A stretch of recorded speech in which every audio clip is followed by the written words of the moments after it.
دوستانی عزیز، میخوام اپای برنو قطعی شناستان کنم. اپای برنو در شرکت اتمی کار میکنه، در کمانده اوچای ما.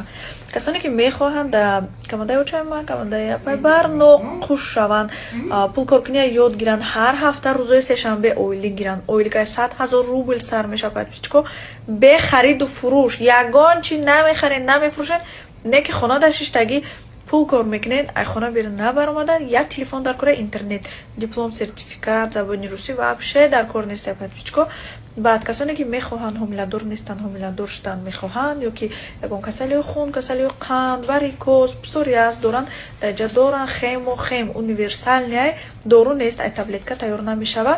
انا وای میدونین محصولات وای ویتامین اگه های طبیعی تیار میشه. برای همین نرسین واتساپ اپای برنو ده شما ده هم پول کارکنی یاد میتی، هم چیزی فایده آور میفروشه.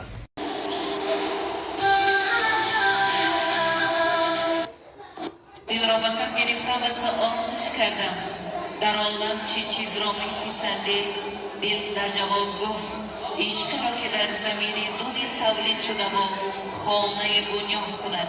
پس امروز این لحظه ها خانه بنیاد نموده دادن ما فردوس جان با گلروس نازنینش باشد، آمون باشد پای روان مانده.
Aşkını